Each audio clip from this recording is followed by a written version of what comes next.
Here we have an Apple Mac Pro computer.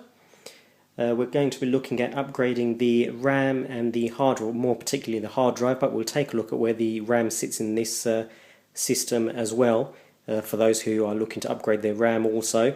This is a brand new unit. I haven't even switched it on yet, but I want to add these two hard drives that I've got, add them into the system before I actually switch it on and set it all up. So let's get upgrading.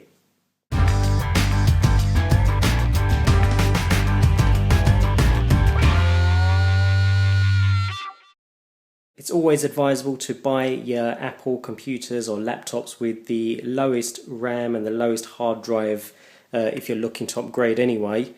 It's very easy to upgrade the RAM and the hard drive on Apple computers.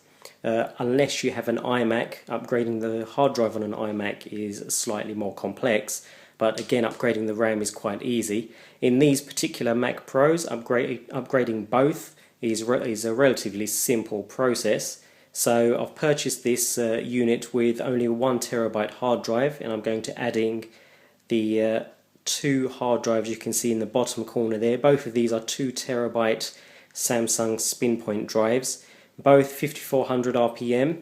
My main operating system disk already in the unit, the 1 terabyte drive, is a 7200 RPM. And then these two 5400 RPM units will be fine for just storing of data and so on.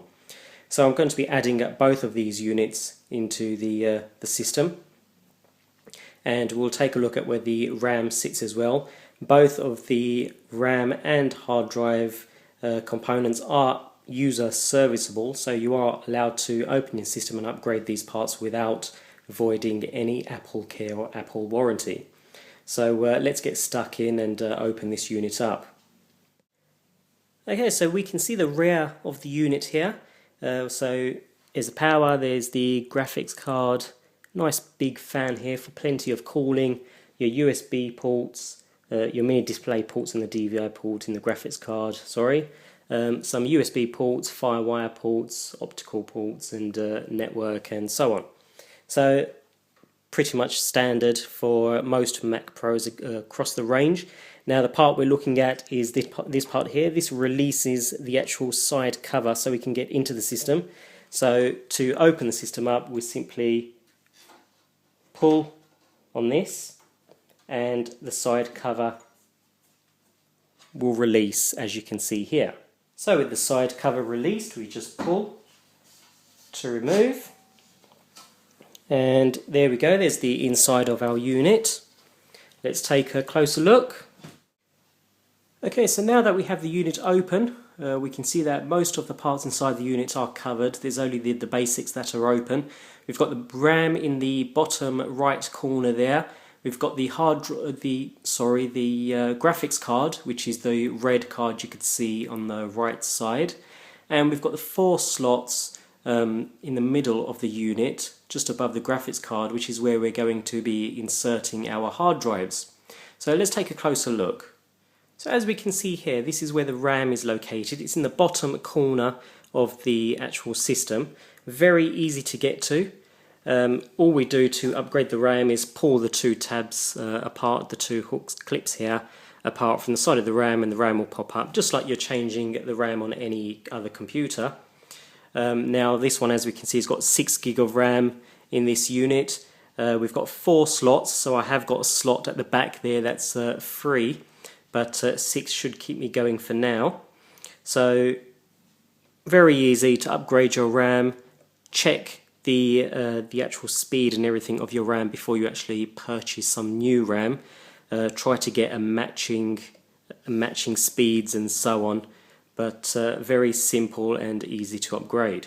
Okay, so moving on to the actual hard drives, we have 4 drive slots here, so 1, 2, 3 and 4.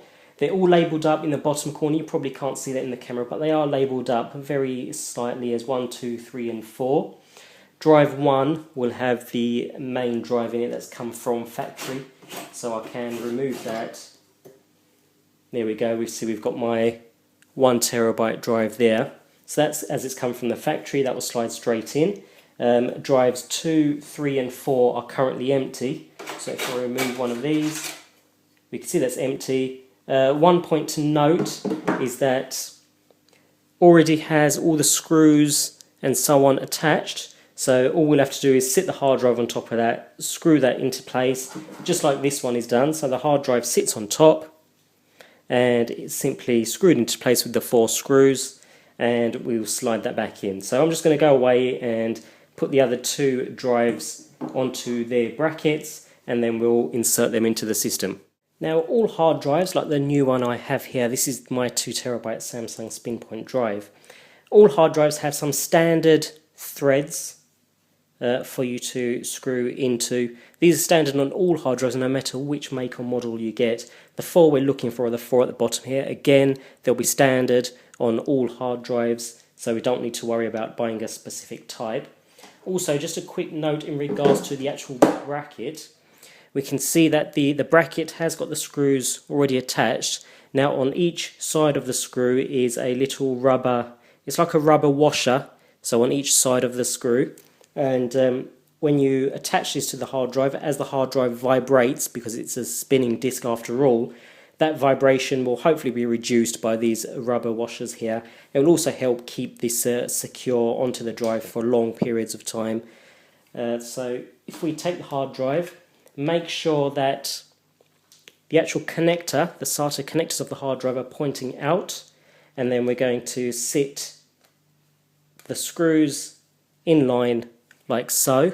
So label pointing upwards and SATA connectors pointing outwards, and we simply tighten up each of these screws one at a time and job done.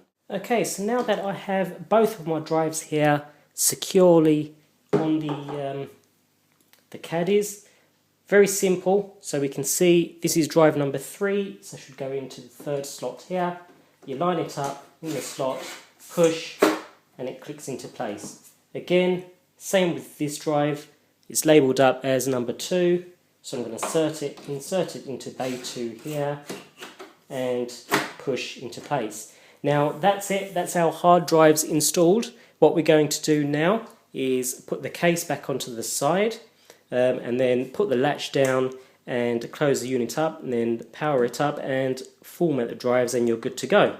So the case goes into the bottom first, so it sits across the bottom first, so you can get that securely in place like so, and then up and push that into place. And then we just lock the latch on the side and we're done. A quick note in regards to this latch here that opens and closes your actual system. If we open the latch, you'll notice that there's a little part underneath the latch where you can actually pull down and it sticks out here. You put the latch back down, and what that does, it gives you somewhere to place a little padlock through here so that the latch cannot be opened, so no one else can get into your system and it will be completely secure. So there we go, we've opened our Mac Pro here and we've upgraded the hard drives, we've taken a look at the RAM and where the other main components are. All that's left now is to switch this unit on, fire it up, format your hard drives using Disk Utility, make sure they're detected and you can actually use them, and we're good to go.